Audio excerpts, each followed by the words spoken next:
wabarakatuh.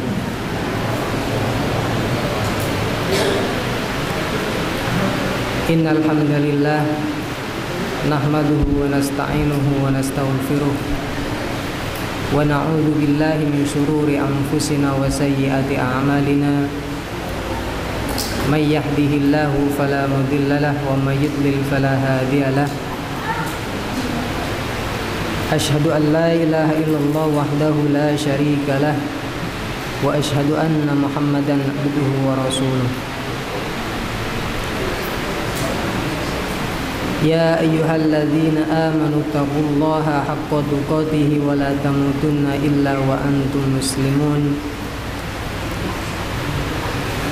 Ya ayyuhan nasu taqu rabbakumul ladzi khalaqakum min nafsin wahidah wa khalaqa minha zawjaha wa batha minhuma rijalan katsiran wa nisaa'a wattaqullaha alladzi tasaaluna bihi wal arham innallaha kana 'alaikum raqiba. Ya ayyuhalladzina amanu taqullaha wa qulu qawlan sadida yuslih lakum a'malakum wa yaghfir lakum dhunubakum wa may yuti'illaha wa rasulahu faqad faza fawzan 'azima.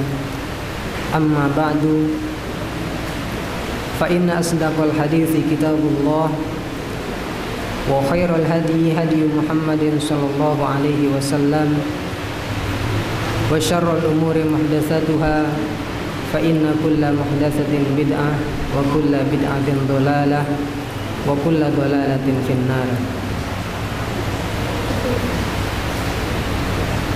Ikhwah thalabah, a'azani Allah wa iyyakum jami'an.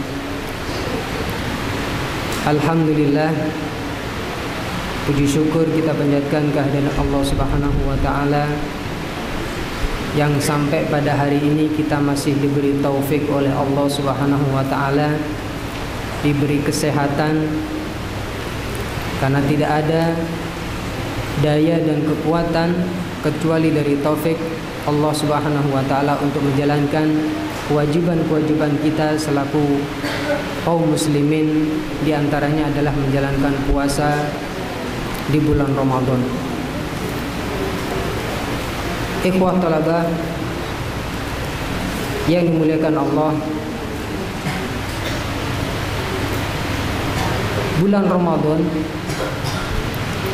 adalah bulan di mana pada bulan itu Allah membuka pintu-pintu surga. Sebagaimana disebutkan di dalam hadis, Rasulullah sallallahu alaihi wasallam bersabda, "Idza jaa Ramadan futihat abwabul jinan." Apabila datang bulan Ramadan, maka pintu-pintu surga dibuka oleh Allah Subhanahu wa taala. Ini adalah merupakan kabar gembira buat kita bahwa Allah membuka lebar-lebar pintu untuk beramal soleh. Amal-amal kebaikan Allah buka pintunya lebar-lebar. Ini menunjukkan bahwa pada bulan Ramadan ini adalah kesempatan amal-amal kita akan diterima oleh Allah Subhanahu wa taala. Dan di antara hikmah bulan Ramadan ini adalah, pada bulan Ramadan ini adalah kesempatan bagi kita kaum muslimin untuk banyak-banyak beramal. Di antaranya itu adalah pada bulan Ramadan kita bisa mentazkiyah diri kita,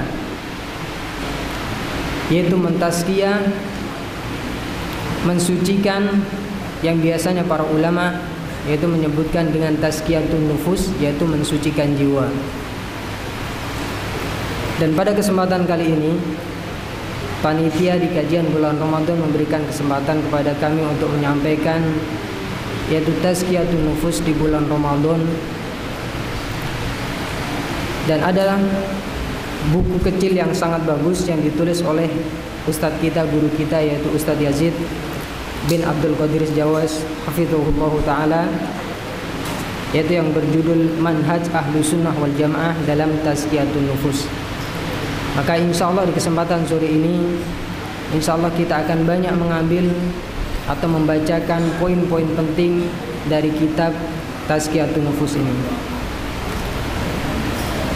Ikhwatal iman rahimakumullah, sudah tidak asing tazkiyatun nufus ini sering sekali kita dengarkan. Tazkiyah, makna dari tazkiyah itu adalah diambil dari bahasa Arab zakka yuzakki tazkiyatun, yang mempunyai kandungan makna yaitu an-nama ataupun at-taharah. An-nama itu artinya adalah tumbuh, yaitu mengembangkan, menumbuhkan dalam diri kita, mengembangkan untuk selalu berbuat atau beramal baik dalam ketaatan kepada Allah Subhanahu wa taala. Begitu juga tazkiyah itu mempunyai makna at-taharah, yaitu mensucikan. Mensucikan atau membersihkan jiwa kita dari perkara-perkara dosa. Yang paling besar itu adalah membersihkan jiwa kita dari kesyirikan ataupun kebid'ahan.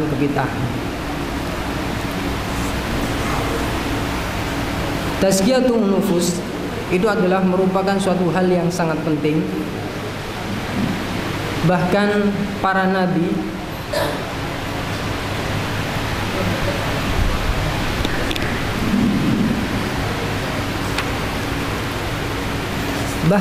nabi al-anbiya itu diutus oleh Allah Subhanahu wa taala itu untuk membersihkan jiwa kaumnya, yaitu membersihkan jiwa kaumnya dari kesyirikan kepada Allah Subhanahu wa taala dan mengembalikan, mendakwahkan kaumnya untuk mentauhidkan Allah, yaitu beribadah hanya kepada Allah Subhanahu wa taala. Kemudian bagaimana agar kita mendapatkan tazkiyatun nufus, yaitu agar jiwa kita bersih? Para ulama menjelaskan diantaranya adalah yang pertama, yaitu adalah ikhlas, mengikhlaskan ibadah kepada Allah Subhanahu wa taala. Kemudian yang kedua adalah mengikuti apa yang dituntunkan, yang dicontohkan dan yang diperingatkan oleh Nabi sallallahu alaihi wasallam. Bahkan tazkiyatun nufus ini adalah merupakan suatu hal yang penting. Ketika kita meninggal nanti, maka Allah tidak menerima jiwa kecuali jiwa yang bersih. Disebutkan di dalam Al-Quran surat Al-Asy'ara, yauma la yanfa'u malu wala banun illa man atallaha biqalbin salim.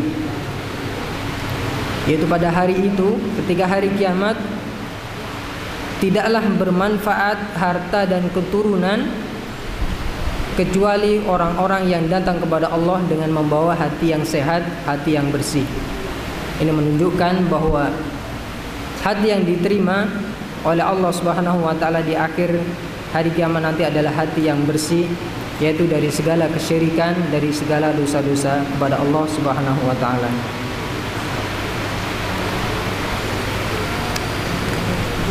Bahkan setiap anggota badan, jadi kita diberikan kenikmatan oleh Allah Subhanahu wa taala dengan memiliki anggota badan yang sempurna. Dari setiap badan itu mempunyai tugas sendiri-sendiri, mempunyai manfaat sendiri-sendiri. Akan tetapi kita jangan lupa bahwa di akhirat nanti, di hadapan Allah nanti, semua yang kita miliki, anggota badan yang kita miliki akan dihisab dan dimintai pertanggungjawaban oleh Allah Subhanahu wa taala. Dan seseorang dikatakan baik, yaitu apabila ada satu hal yang sangat inti, bahkan satu ini kedudukannya seperti raja dalam diri kita, sebagaimana disebutkan dalam hadis, ala wa inna fil jasadi mudghatan idza salahat salahal jasadu kulluh wa idza fasadat fasadal jasadu kulluh ala wahiyal qalbu. Ingatlah, sesungguhnya di dalam tubuh manusia itu ada segumpal daging. Apabila segumpal daging itu baik, maka baiklah seluruh amalnya atau seluruh tubuhnya. Dan apabila segumpal daging itu buruk, maka buruklah seluruh tubuhnya.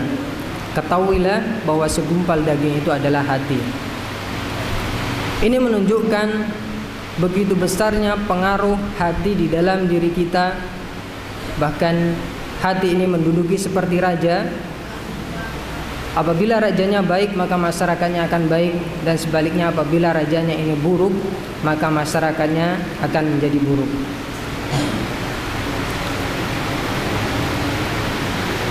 Di antara yang menunjukkan tentang pentingnya hati adalah apa yang dikatakan oleh Hasan Al-Basri rahimahullahu ta'ala. Beliau berkata, obatilah hatimu, sebab kebutuhan Allah terhadap hambanya terletak pada baiknya hati. Imam Hasan Al-Basri menjelaskan bahwa kalau kita ingin memperbaiki diri kita, ingin mengoreksi diri kita, maka yang pertama adalah, yang beliau katakan adalah, perbaikilah dari pusatnya, yaitu dari hati kita. Ini adalah beliau katakan, yaitu bersumber atau mengambil dari hadis Rasulullah SAW, bahwa apabila hati itu baik, maka baiklah seluruh tubuhnya. Talabatul ilmi rahimakumullah, di antara kaidah-kaidah dalam tazkiyatun nufus, kaidah-kaidah, poin-poin bagaimana tata cara kita atau usaha-usaha kita untuk mentazkiyah diri kita. Yang pertama adalah bahwa sucinya jiwa seseorang itu berada di tangan Allah Subhanahu wa ta'ala. Setiap dari kita itu adalah anak cucu Adam. Kullu bani Adam khata'un wa khairul khata'in at-tawwabun. Setiap anak cucu Adam itu adalah banyak berbuat salah. Tidak ada di antara kita yang merasa suci, tidak pernah berbuat dosa. Akan tetapi sebaliknya, setiap dari kita itu adalah banyak dosa. Akan tetapi apa kata Rasulullah? Sebaik-baik orang yang berdosa, berbuat salah adalah at-tawwabun, yaitu bertaubat kepada Allah Subhanahu wa ta'ala. Karena taubat, at-taubah tajubbu ma qablahu, atau taubat itu akan menghapuskan segala dosa-dosa yang dimiliki oleh seorang hamba.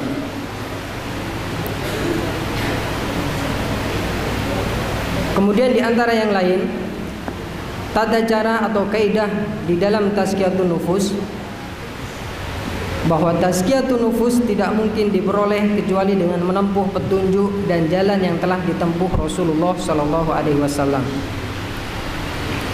Ini adalah merupakan syarat diterimanya ibadah, bahwa ibadah tidak akan diterima kecuali dengan dua syarat. Yang pertama itu adalah ikhlas lillahi ta'ala, benar-benar hanya karena Allah Subhanahu wa ta'ala. Kemudian yang kedua adalah al-mutaba'ah, mengikuti Rasulullah Sallallahu Alaihi Wasallam. Karena apa? Karena semua amalan, walaupun kita anggap amalan itu baik, akan tetapi kalau seandainya tidak pernah dicontohkan oleh Rasulullah Sallallahu Alaihi Wasallam, maka amalan itu akan tertolak, bahkan bisa termasuk ke dalam kategori bid'ah, sebagaimana disebutkan oleh Rasulullah Sallallahu Alaihi Wasallam, man amila amalan laisa alaihi amruna fahuwa raddun. Barang siapa yang beramal yang tidak ada tuntunannya, urusannya dalam agama ini, maka amalan itu akan tertolak. Ini menjelaskan bahwa di antara syarat diterimanya amal itu harus mengikuti apa yang dicontohkan, yang dituntunkan oleh Rasulullah Sallallahu Alaihi Wasallam. Karena tidak ada suatu perkara sekecil apapun yang mendekatkan diri kita kepada surga, yaitu suatu amalan yang mendekatkan kepada surga dan menjauhkan dari neraka, kecuali sudah dijelaskan oleh Rasulullah. Dan ini juga dijelaskan di dalam surat Al-Maidah ayat 3, Al-yawma akmaltu lakum dinakum wa atmamtu alaikum ni'mati wa raditu lakumul Islam madina. Bahwa pada hari ini telah aku sempurnakan untukmu agamamu, dan telah aku cukupkan kepadamu nikmatku, dan telah aku ridhoi Islam menjadi agama bagimu. Dari ayat ini, Al-Maidah ayat 3 ini menunjukkan bahwa semua sudah dijelaskan oleh Rasulullah Sallallahu Alaihi Wasallam. Tidak ada kesempatan sedikit pun bagi kita untuk membuat hal-hal yang baru di dalam ibadah, kecuali hanya tunduk mengikuti apa yang dicontohkan oleh Rasulullah Shallallahu Alaihi Wasallam. Kemudian untuk mentazkiyah diri kita, maka wajib bagi seorang atau wajib bagi kita untuk bersungguh-sungguh dalam tazkiyatun nufus. Dan tidak boleh kita merasa suci, merasa benar, tidak merasa dosa, karena Allah di dalam ayat Al-Quran menjelaskan wala tuzakku anfusakum huwa a'lamu biman ittaqa. Maka janganlah kamu menganggap dirimu suci, Dia mengetahui tentang orang yang bertakwa. Di dalam ayat ini Allah Subhanahu wa taala melarang kita untuk menganggap diri kita suci, menganggap diri kita tidak mempunyai dosa, akan tetapi sebaliknya kita itu adalah penuh dengan dosa-dosa.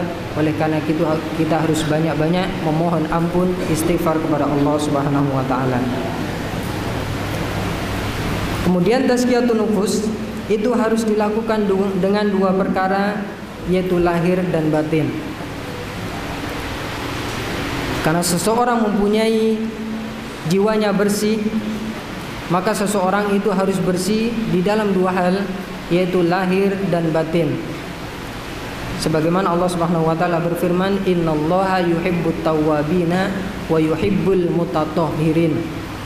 Sesungguhnya Allah mencintai orang yang bertaubat dan mencintai orang yang bersuci.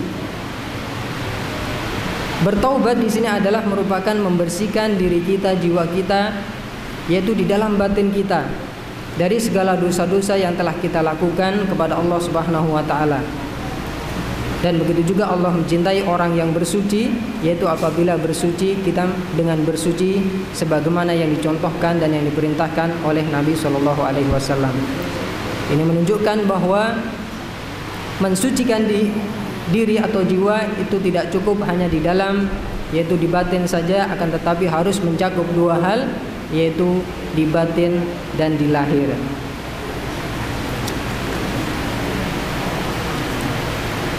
Kemudian barang siapa yang ingin mensucikan jiwanya, maka hendaknya ia menutup diri dari pintu-pintu dan perkara-perkara yang dapat menjauhkan dirinya dari tazkiyatun nufus.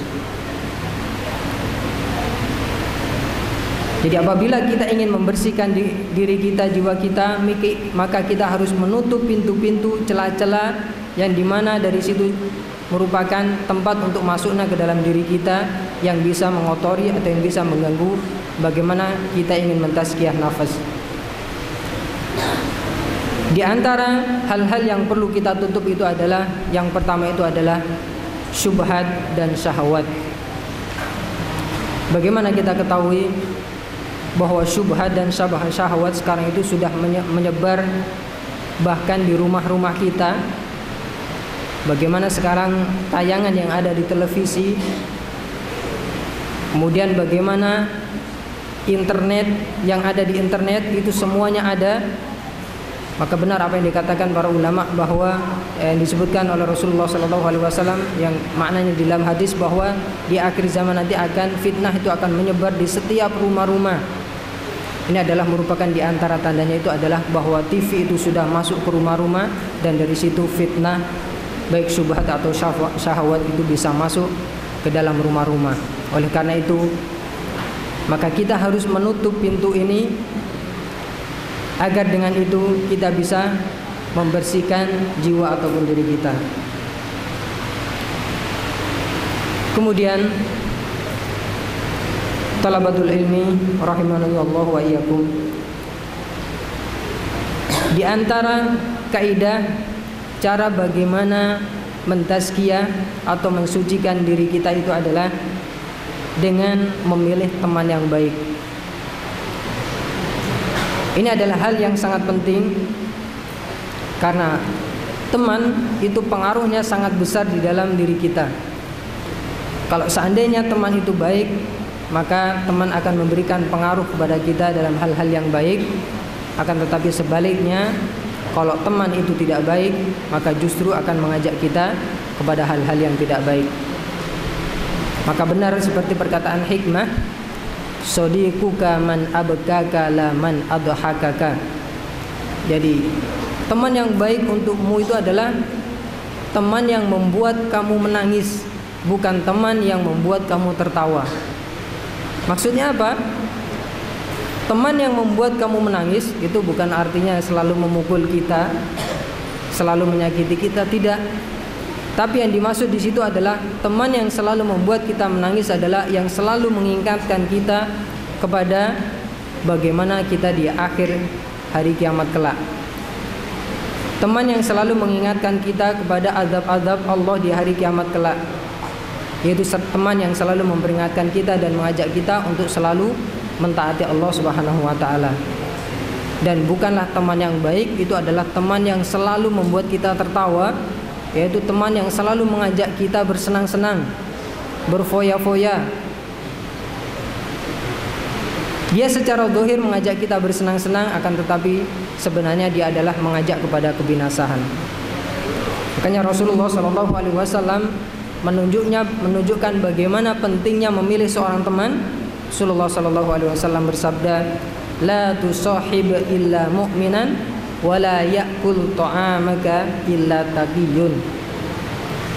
Janganlah sekali-kali engkau berteman kecuali dengan seorang mukmin, dan janganlah makan makananmu kecuali seorang yang bertakwa. Ini menunjukkan bahwa Rasulullah memerintahkan kita untuk memilih-milih teman, yaitu seorang teman yang baik, yang mukmin, dan seorang teman yang taqi, yaitu yang bertakwa kepada Allah Subhanahu wa taala.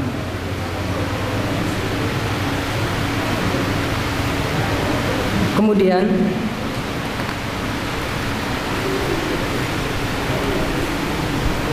selanjutnya keadaan hati dan macam-macamnya.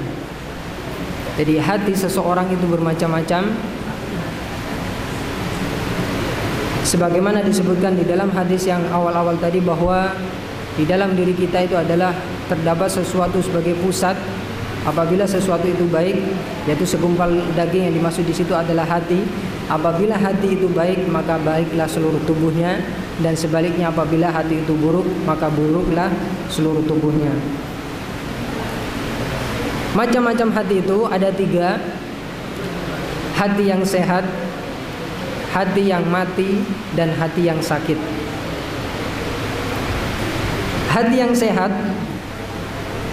itu adalah hati yang selamat dari fitnah, syahwat, dan syubhat, yaitu hati yang selalu memiliki cahaya yang bisa membedakan mana hal-hal yang diperintahkan, mana hal-hal dan mana hal-hal yang dilarang oleh Allah Subhanahu wa taala. Dan hati ini, yaitu apabila ada fitnah dari luar, baik itu fitnah syahwat dan syubhat, maka hati ini akan bisa menolak dan bisa mengelak dari apa atau dari hal-hal yang termasuk di dalam fitnah-fitnah.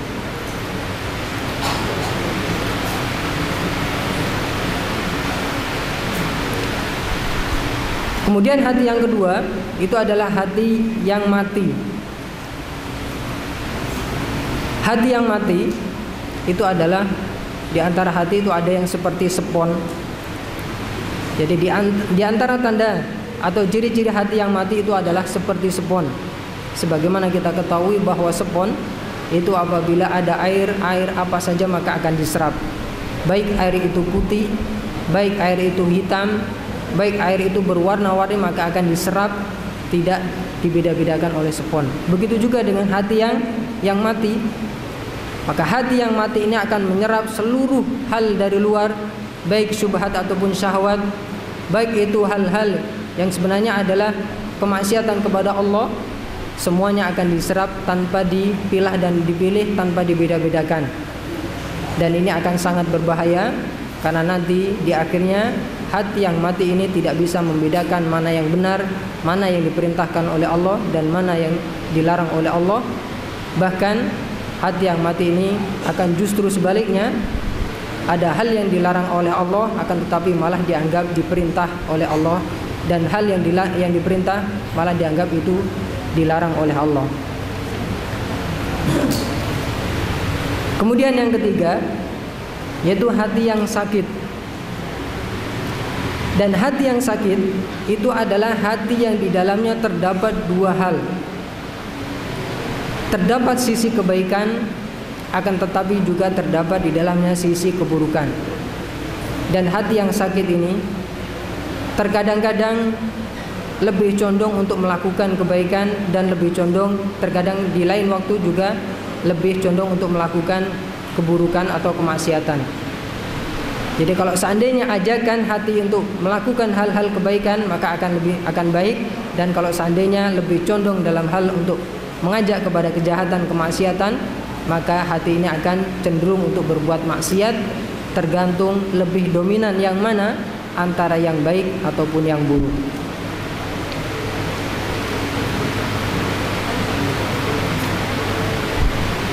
Selanjutnya, pintu masuk setan ke dalam hati manusia. Bahwa setan itu adalah musuh yang nyata bagi kita, dan setan itu akan selalu mengganggu kita dengan cara mencari pintu atau sela-sela dimanapun ada kesempatan untuk mengganggu kita, maka setan akan mengganggu kita. Dan di antara celah-celah yang merupakan kesempatan bagi setan untuk bisa mengganggu kita, yang pertama itu adalah al-ghadab, yaitu marah. Karena orang yang banyak marah itu biasanya adalah merupakan kesempatan bagi setan untuk masuk ke dalam jiwa kita atau ke dalam hati kita. Kemudian hawa nafsu, kemudian hasad, dengki, iri hati. Ini adalah merupakan hal-hal atau celah-celah di mana setan akan berusaha untuk mengganggu hati kita. Kemudian tamak, kemudian berlebih-lebihan dalam makan, sebagaimana disebutkan di dalam ayat Al-Quran bahwa Allah Subhanahu wa taala berfirman, wa kulu washrabu wa la tusrifu innahu la yuhibbul musrifin. Dan makanlah dan minumlah, akan tapi jangan berlebih-lebihan, sesungguhnya Allah tidak menyukai yaitu orang-orang yang suka berlebih-lebihan. Maka pada bulan Ramadan ini biasanya setelah kita berbuka puasa, maka apa saja, dari hal apa saja, makanan dalam bentuk apa saja itu ada di hadapan kita, maka banyak di antara kita itu biasanya yang balas dendam ketika buka puasa, maka apa saja yang ada di depan kita makan habis. Padahal ini adalah merupakan celah bagi setan untuk mengganggu kita, yaitu untuk merusak hati kita. Karena kalau kita sudah kekenyangan, maka di situ akan banyak atau cara yang terbaik atau setan bisa mudah untuk mengganggu kita. Kemudian di antara celah yang lain itu adalah terburu-buru dan kurang teliti dalam segala perkara atau urusan. Makanya Rasulullah SAW memerintahkan kepada kita untuk selalu berhati-hati di dalam segala urusan. Rasulullah SAW bersabda, at-ta'anni minallahi wal ajalatu minasyaiton.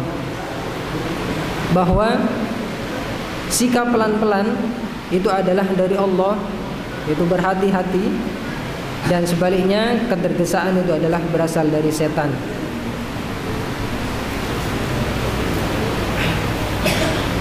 Kemudian yang selainnya itu adalah bakhil atau kikir. Maka pada bulan Ramadan ini adalah merupakan kesempatan di mana pada bulan Ramadan ini amal kebaikan, ibadah yang kita lakukan itu dilipat gandakan oleh Allah Subhanahu wa taala.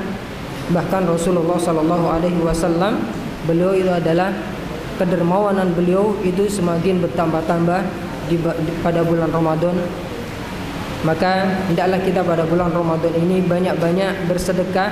Rizki yang kita miliki tidak kita makan sendiri, akan tetapi juga kita sedekahkan kepada orang lain, yaitu orang yang lebih membutuhkan.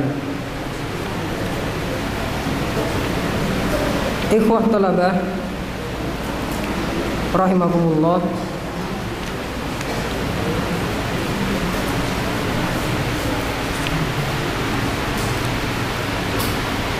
Kemudian tanda-tanda hati yang sehat dan hati yang sakit.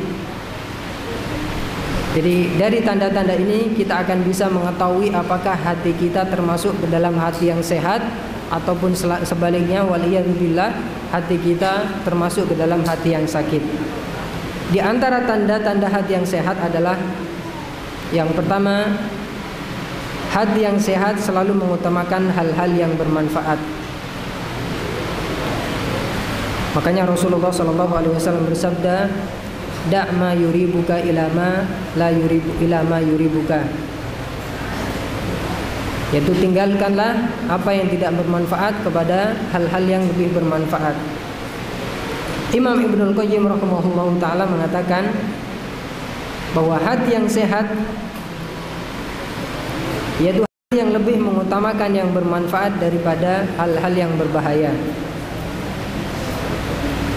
Bahkan tentang hati yang sakit, Imam Ibnul Qayyim menjelaskan, dan hati yang sakit yaitu ia mengutamakan kebalikannya, yaitu mengutamakan hal-hal yang tidak bermanfaat.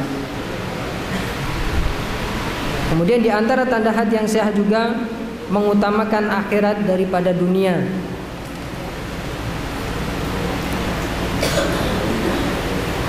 Imam Ibnul Qayyim rahimahullah ta'ala mengatakan, dan termasuk dari tanda-tanda hati yang sehat adalah berpindah dari dunia ini hingga singgah di akhirat dan diam di dalamnya. Karena tujuan kita diciptakan oleh Allah Subhanahu wa taala itu adalah di akhirnya nanti kita adalah masuk ke dalam tempat yang kekal, yaitu ke dalam surga. Makanya Rasulullah SAW menjelaskan bagaimana seharusnya kita di dalam kehidupan dunia ini. Rasulullah menjelaskan, kun fid dunya ka'annaka gharibun aw 'abiru sabilin. Jadilah engkau di dunia ini adalah seperti seorang pengembara ataupun orang yang sedang dalam perjalanan atau safar. Maka orang yang sedang dalam perjalanan, pengembara, ketika melakukan perjalanan, misalnya seseorang melakukan perjalanan dari Jakarta misalnya ke Jawa Timur. Kemudian di tengah-tengah perjalanan, seorang ini kemudian lelah dan ingin istirahat. Kemudian apakah ketika dia istirahat, dia mencari tempat yang paling nyaman? Kemudian dia biar dia nyaman, akhirnya dia membangun rumah yang indah, kemudian dilengkapi dengan perlengkapan misalnya AC dan sebagainya. Ataupun kalau seandainya dia di tengah perjalanan ingin istirahat yang nyaman, dia mendirikan rumah yang sangat bagus. Tidak. Akan tetapi seorang yang sedang dalam perjalanan, yaitu seorang pengembara ataupun musafir, kalau seandainya dia istirahat, maka dia pun istirahat secukupnya. Kalau seandainya bisa berteduh di bawah pohon, maka dia akan berteduh di bawah pohon. Dan kalau seandainya memang dibutuhkan mendirikan tenda, maka dia pun akan mendirikan tenda sewajarnya saja. Itulah hidup kita di dunia. Maka tujuan akhir kita itu adalah untuk tinggal di akhir nanti, itu adalah singgah di akhirat dan diam di dalamnya.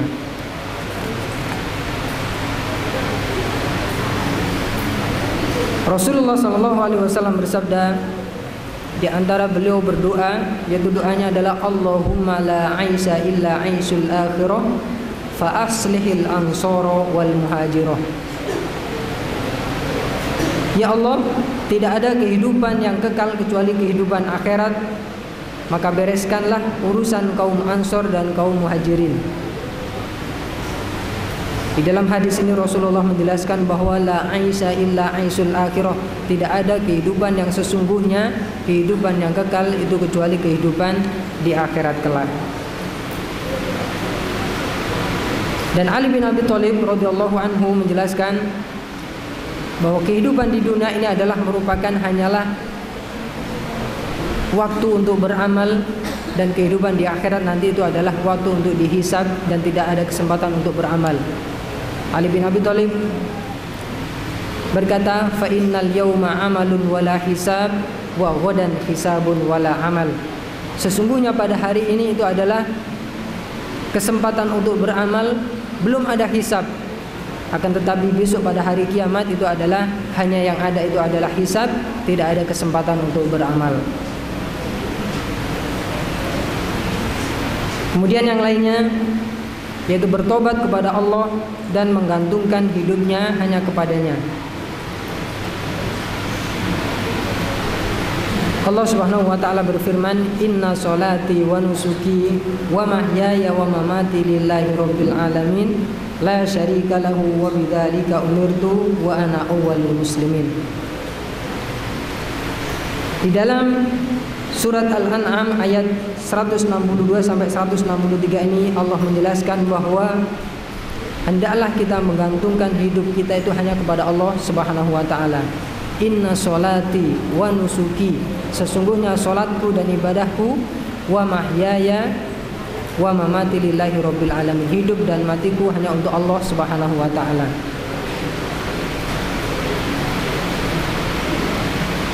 Kemudian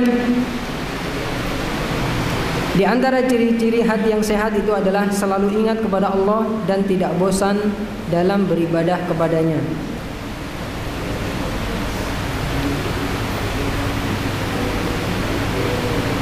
Rasulullah SAW di dalam hadis yang diriwayatkan oleh Aisyah radhiyallahu anha, beliau berkata, "Kana Nabi sallallahu alaihi wasallam yadhkurullaha ala kulli ahyani."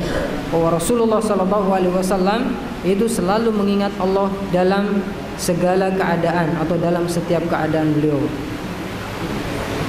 Ini menunjukkan bahwa Rasulullah mencontohkan kita hendaklah kita selalu ingat kepada Allah Subhanahu wa taala dalam segala keadaan dan menggantungkan kepada Allah di dalam segala urusan kita. Banyak sekali di antara ciri-ciri atau tanda-tanda hati yang sehat yang tidak semua kita baca. Dan sebaliknya di antara tanda-tanda hati yang sakit, yang pertama itu adalah tidak mengenal Allah, tidak mencintainya, tidak merindukan perjumpaan dengan Allah, dan tidak mau kembali ke jalannya, serta lebih suka mengikuti hawa nafsu. Ini adalah merupakan di antara ciri-ciri atau tanda-tanda hati yang sakit. Kemudian di antara juga ciri hati yang sakit adalah tidak merasakan sakitnya hati dengan sebab luka-luka maksiat. Jadi maksiat-maksiat yang dilakukan, apabila seseorang memiliki hati yang sakit, maka dia tidak akan pernah merasakan sakit dengan maksiat yang dia lakukan. Maksudnya dia tidak merasa bahwa yang dia lakukan itu adalah kelak akan mendapatkan akibat, yaitu siksaan dari Allah Subhanahu wa taala di dalam neraka.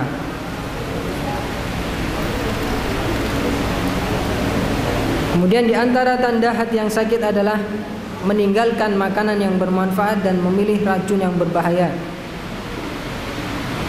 Biasanya adalah orang lebih suka untuk bermuamalah dengan riba, memakan rizki dengan hasil dari riba, daripada memakan rizki, yaitu mencari rizki dengan cara yang halal yang diperbolehkan oleh Allah Subhanahu wa taala.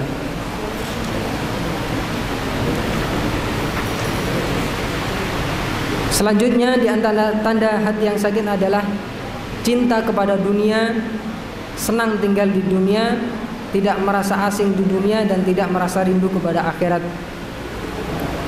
Allah Subhanahu wa taala berfirman, "Bal tu'thirunal hayatad dunya wal akhiratu khairu wa abqa." Bahkan kalian lebih mengutamakan kehidupan dunia, padahal kehidupan akhirat itu lebih baik dan lebih kekal.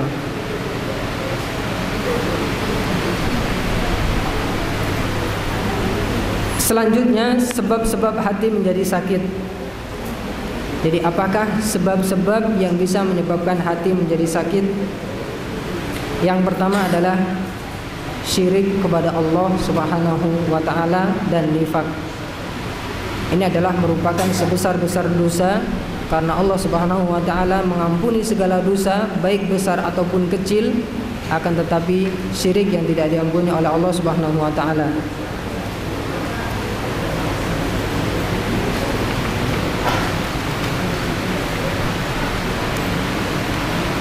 Selanjutnya adalah bid'ah.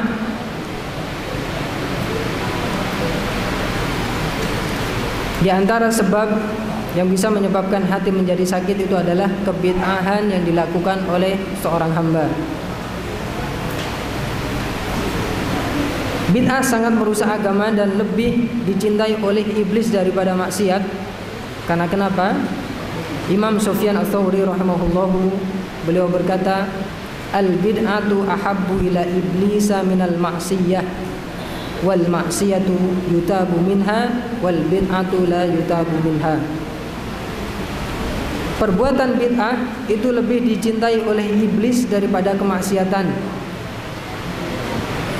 Karena pelaku kemaksiatan masih mungkin ia untuk bertobat dari kemaksiatannya, sedangkan pelaku kebid'ahan sulit untuk bertobat dari kebid'ahannya.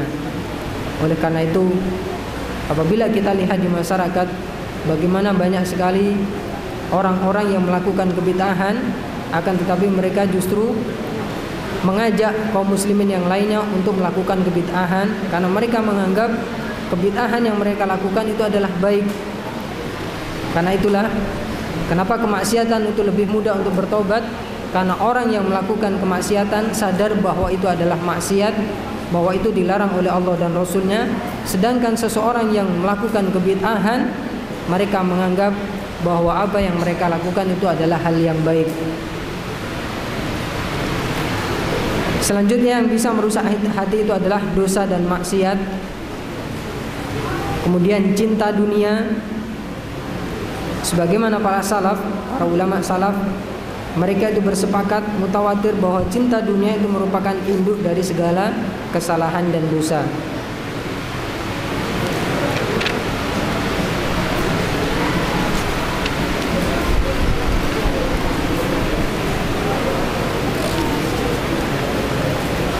Kemudian ada 4 racun yang bisa merusak hati.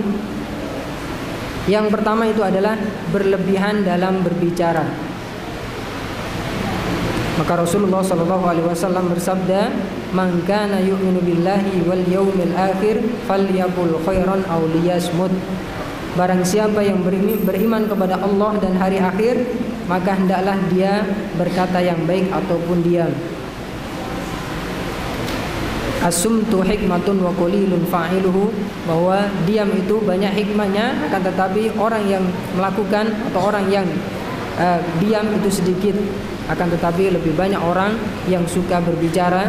Padahal kebanyakan berbicara yang tanpa faidah itu akan menyebabkan banyak orang tergelincir dan akhirnya jatuh kepada kemaksiatan. Kemudian selanjutnya berlebihan dalam makan. Ini adalah merupakan di antara sebab yang bisa merusak hati, yaitu Allah Subhanahu wa taala melarang kita untuk berlebih-lebihan di dalam hal makan. Allah Subhanahu wa taala berfirman, "Wa kulu washrabu wa la tusrifu innahu la yuhibbul musrifin." Selanjutnya berlebihan dalam memandang. Yang jelas di sini adalah yang dimaksud berlebihan dalam memandang di sini adalah memandang kepada hal-hal yang diharamkan, yaitu memandang kepada hal-hal yang tidak diperbolehkan.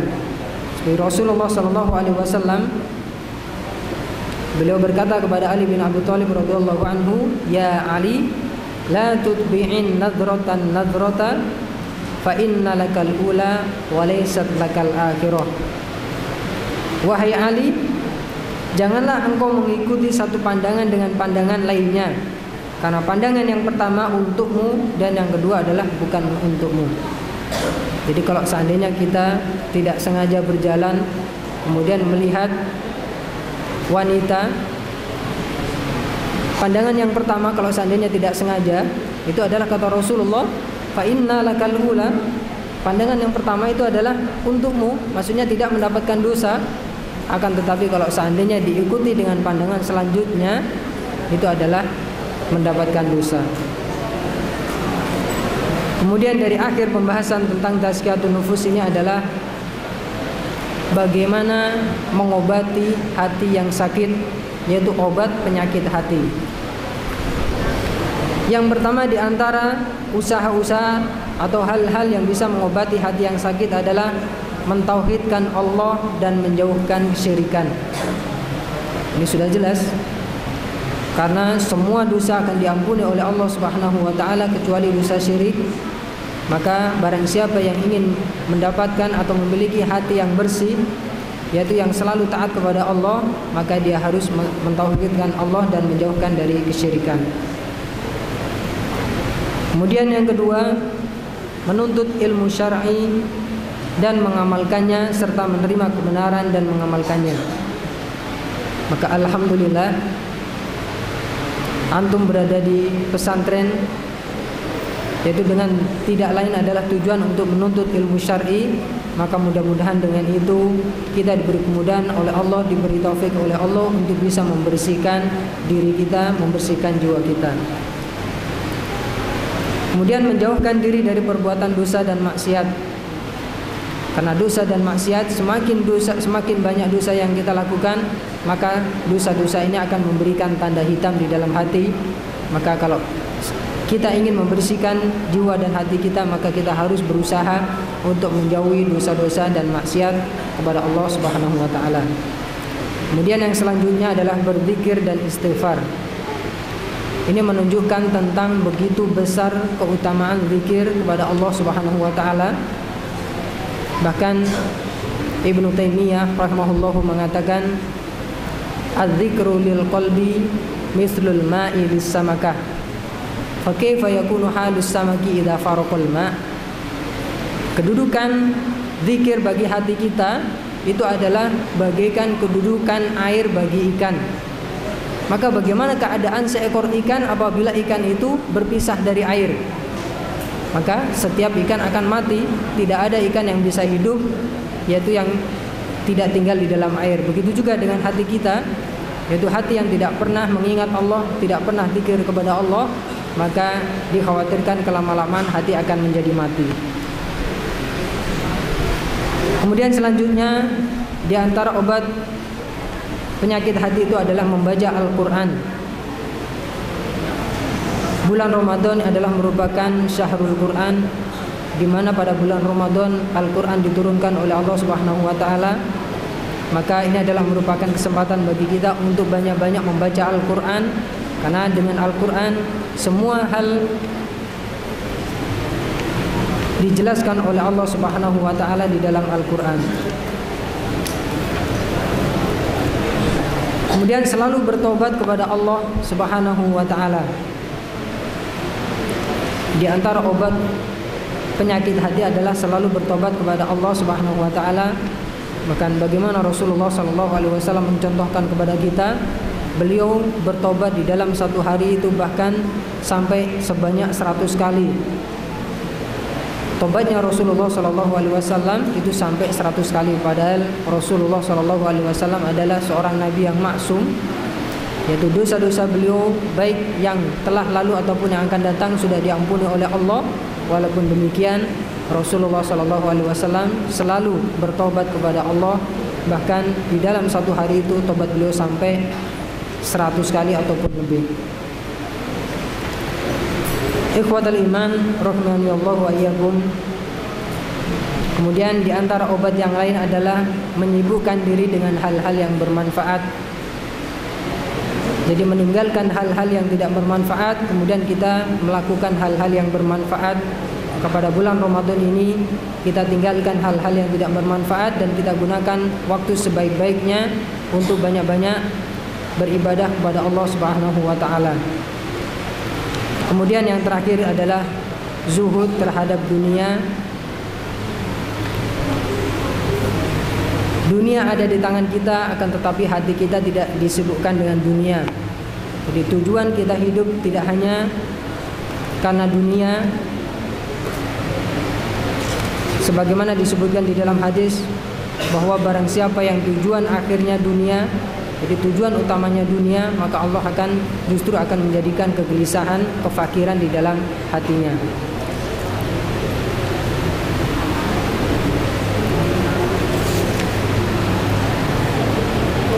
Demikian hal-hal yang kita sampaikan, yang kita bacakan dari kitab yang ditulis oleh guru kita Al-Ustadz Yazid bin Abdul Qadir Jawas, yaitu di dalam Manhaj Ahlus Sunnah wal Jamaah dalam Tazkiyatun Nufus. Subhanakallahumma wa bihamdika asyhadu an la ilaha illa anta astaghfiruka wa atubu ilaik. Selanjutnya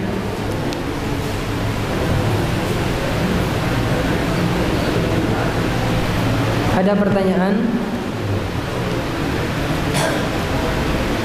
Bagaimana apabila ada seorang laki-laki tetapi ia mempunyai sifat seperti perempuan? Misalkan menjaga kulit agar tetap putih secara berlebihan, tidak mau olahraga dan suka mengobrol bagaimana Ustadz, apakah laki-laki tersebut termasuk perempuan?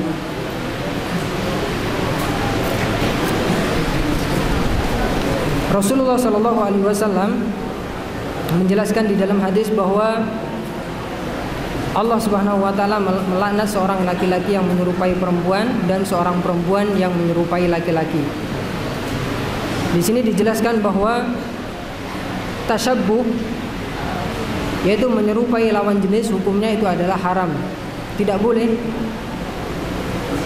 Di antara hal-hal yang menunjukkan bahwa seseorang itu bisa dikatakan bahwa seseorang itu menyerupai perempuan, misalnya adalah seorang laki-laki mengenakan pakaian yang biasa dikenakan oleh perempuan, menggunakan rok. Kemudian ada laki-laki yang menggunakan wajahnya, menggunakan perlengkapan, ada yang pipinya sampai diberi warna, kemudian bibirnya diberi lipstik dan sebagainya. Ini itu adalah merupakan jelas termasuk orang ini akan dilaknat oleh Allah karena menyerupai perempuan. Karena setiap orang di dalam Islam itu ada orang yang disebut sebagai khunsa. Khunsa ini adalah orang yang mempunyai dua jenis, yaitu laki-laki dan perempuan. Akan tetapi kalau seandainya khunsa ini kemudian lebih condongnya kemana, itu biasanya khunsa ini mempunyai dua kemaluan, yaitu kemaluan laki dan perempuan, maka lebih condongnya kemana, maka nanti akan biasanya itu dioperasi. Akan tetapi yang dilaknat, yang tidak diperbolehkan itu adalah at-tasyabuh, yaitu menyerupai laki menyerupai perempuan ataupun perempuan menyerupai laki-laki. Dan banyak halnya sebagaimana disebutkan di sini, contohnya adalah berlebih-lebihan di dalam merawat wajah. Kita tidak dilarang untuk merawat wajah kita, akan tetapi kalau sampai berlebih-lebihan itu dikhawatirkan nanti akan masuk di dalam hadis, yaitu bahwa Allah melaknat seorang laki-laki yang menyerupai perempuan ataupun yang perempuan menyerupai laki-laki. Wallahu a'lam.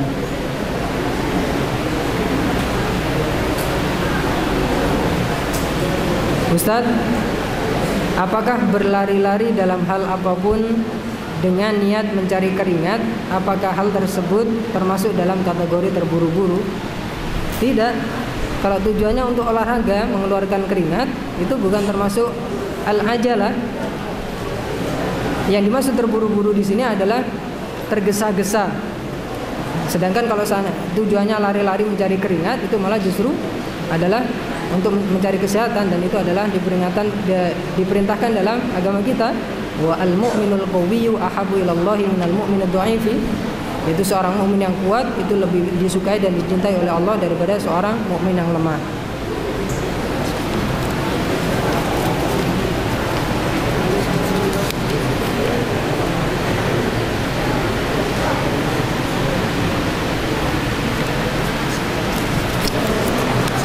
Mungkin pertanyaan yang terakhir.